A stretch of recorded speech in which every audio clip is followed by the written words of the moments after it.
So maybe this will work this time. Sometimes Audio Hijack crashes. It's my fault. It's torrented. I'm trying to buy it. So you want to see something funny? So like the other day, or like last night, I was doing like, let's make a song, and like it's so I tried using like OBS, and like OBS just is not it's so good for Windows, but for Mac I'm gonna have to say it's probably just not very well done. But like, so check this out. So I made my song, right? And I guess at some point around 45 minutes, I played like a royalty-free drum loop that you cannot claim copyrights to, like at all, ever, because you cannot own it because it's royalty-free. So like, thank you for the 6 people who liked that really fast, by the way. That was actually quite amazing because like I was sick. I actually barely remember what I was doing. I still am sick.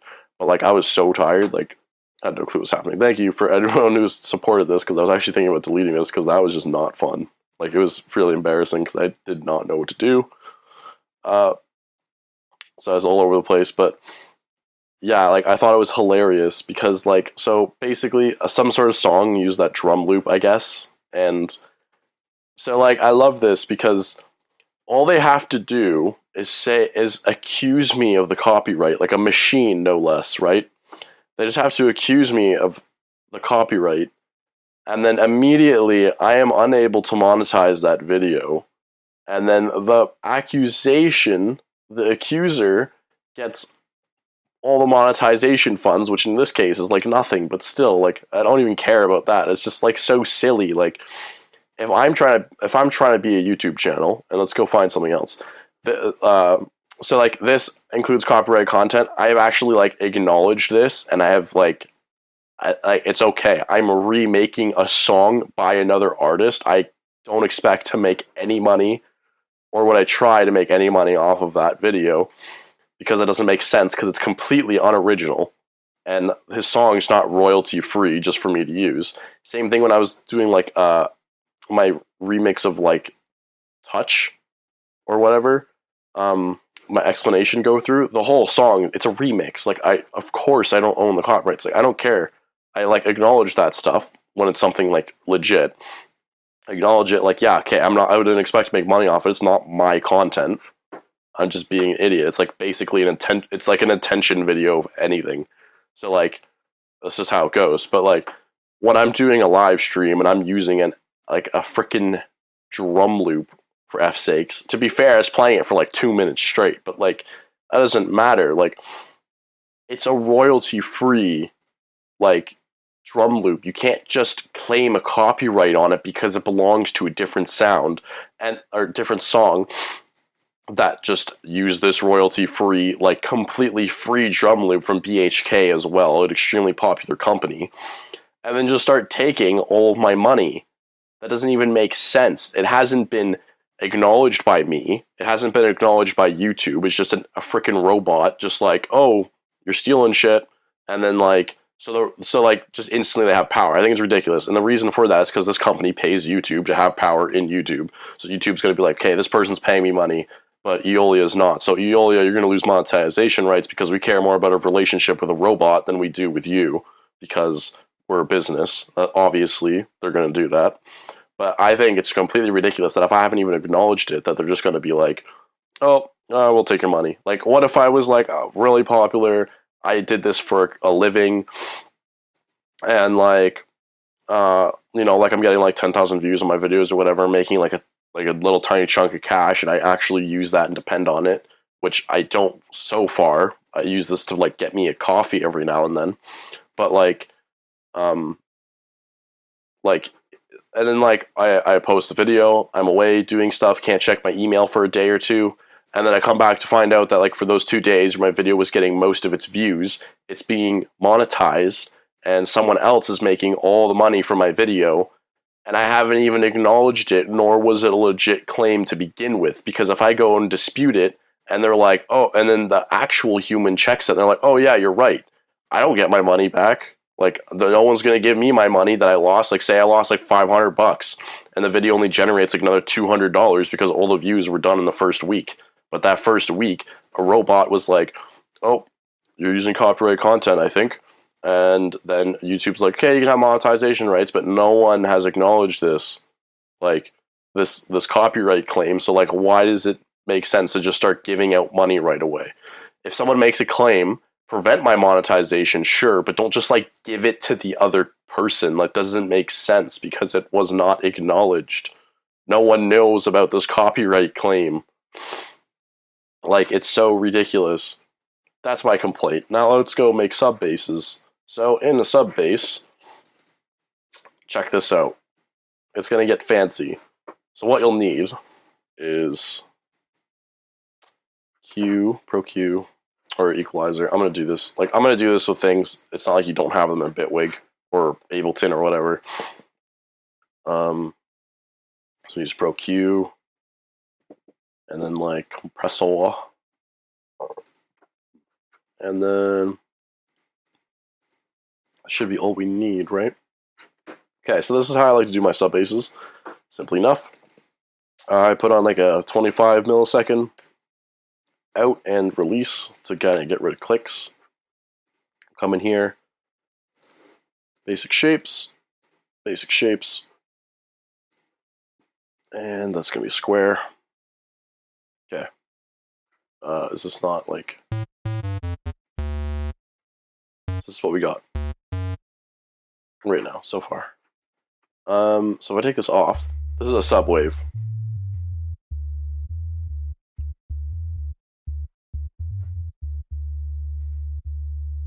And then because I had a compressor, it obviously makes a little more texture to it, but like, that's just how a compressor works. This is a sine wave. As you can see, there's just like artifacting, but like nothing going on. And then that makes sense because if you come in here and check it in a waveform and you actually transpose it up here, all it is like a specifically phased wave. Like the phase just basically changes the start position. So like the start position would want to be like at 0, 50, or 100, and 0 and 100 would be the same. In percents, or it'd be 0 and 180 degrees and 360 degrees and 720 and stuff like that. So basically this is like a 180 degree sine wave, and this is the amplitude, and then you can start adding like fundamentals like harmonics.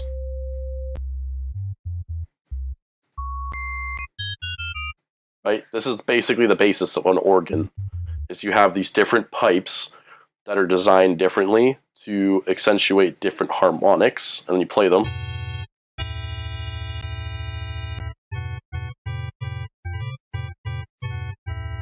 Yeah, this is like... Why can't I? You know what? This is pretty quiet. I'm playing a dangerous game here. I shouldn't raise my volume. So, yeah. So in a sine, though, like making a sub, this is the most fundamental wave. The purest wave is completely impossible to experience in real life organically.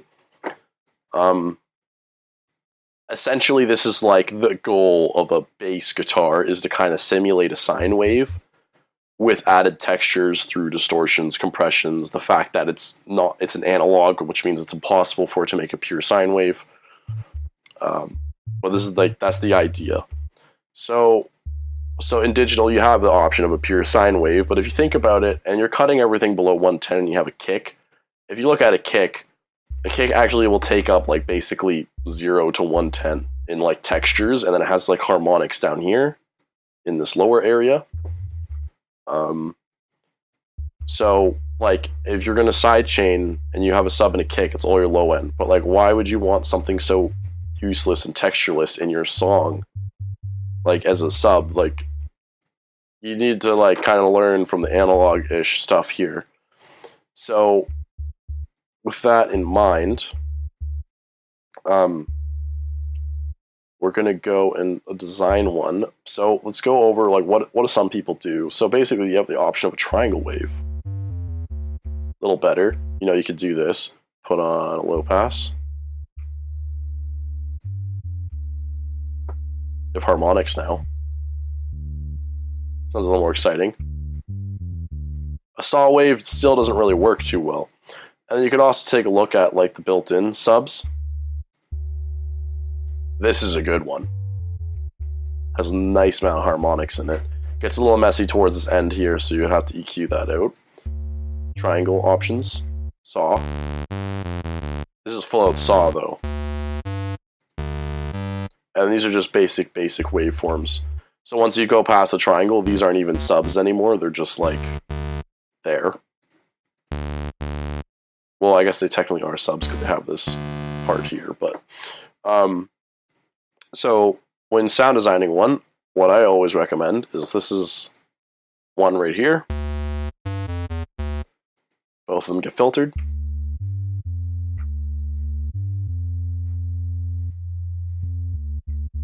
This is a solid sub, right? And then if you think about it though, the sub has no power to it either though. It's still pretty just there. Like like it doesn't do anything. So I'm gonna like do a cutoff here. I'm gonna come into my distortion, and like you're gonna think I'm crazy, but check this out. This is what I do. Like go. Right? And then what else do we need? We need an OTT compressor with like no release.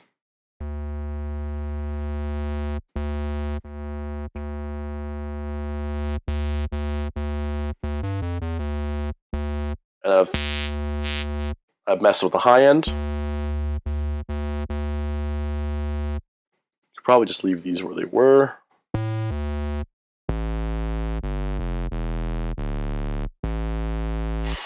So I've done this now. What else am I gonna do, you ask? Oh, that's cool.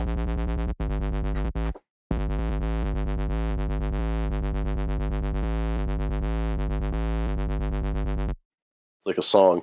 So I'm gonna come in here, compress the like total crap out of this.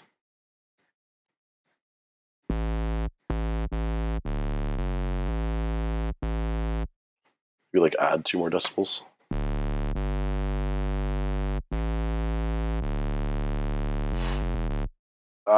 Yeah, and then we're gonna come in here. And then need a mid-side mode. This is what we're gonna do. We're gonna take the mid.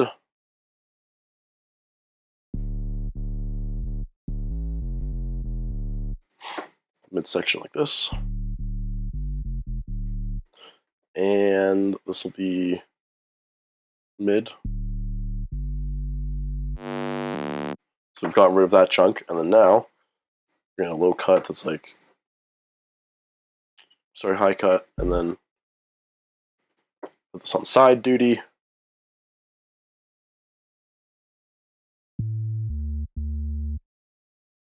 Just in case there is any sort of like stereo. There's nothing wrong with a sub having stereo, the sub just can't have it in the low end.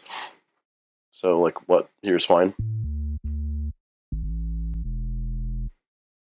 It's not even cutting anything, it's just there just in case. And then like you're not gonna use anything down here around like 25s and get rid of that as well.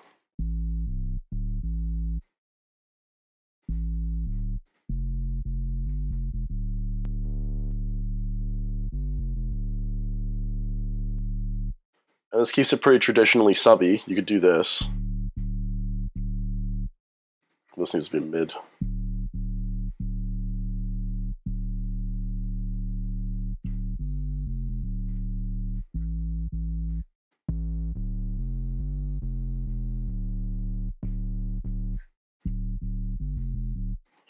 You could add more OTT, like extreme compressions.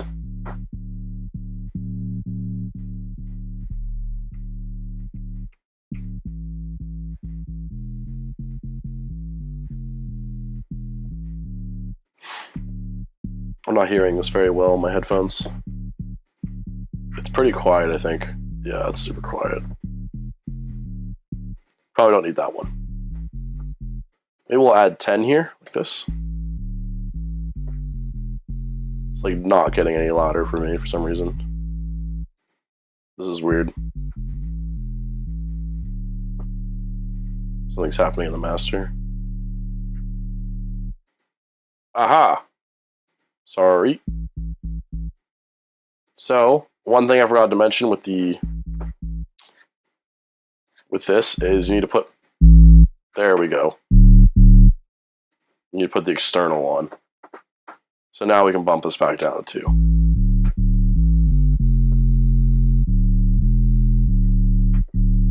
So So this is our sub. Now let's take a look at this versus the sub I would have made, or you could have. So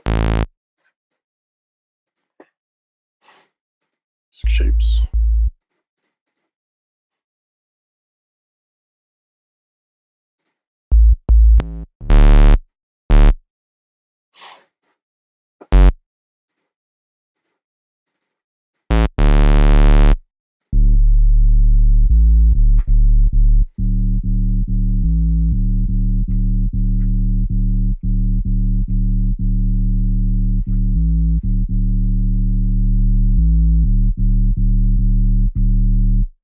Minor differences.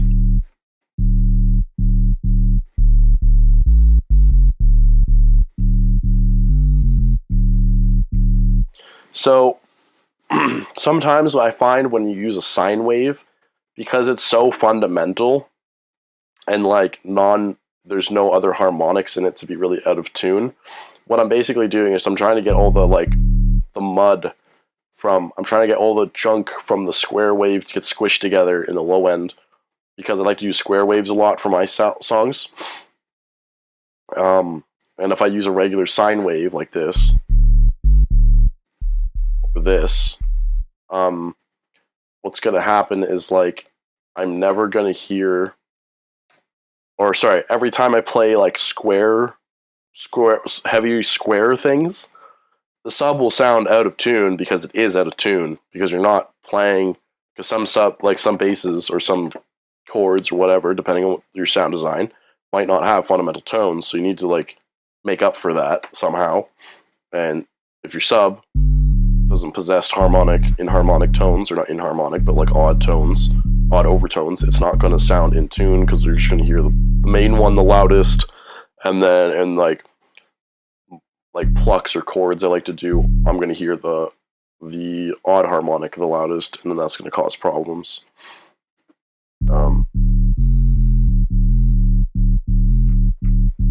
Yeah, so that's where I'm at with that.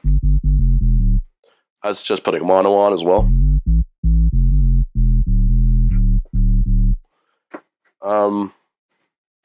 Yeah, and then also I just realized, as I told you, that I didn't change this to external.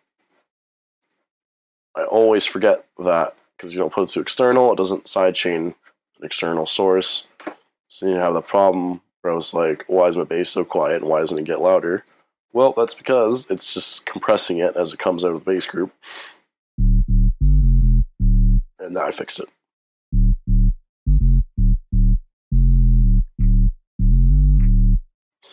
So, yeah, there we are. That is a sub bass. Simply enough. How long will it take me to discuss that? Oops. 20 minutes. Probably about 6 minutes was a rant.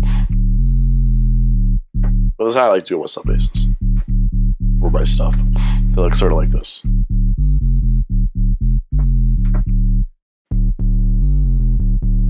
If you want to do that, you could.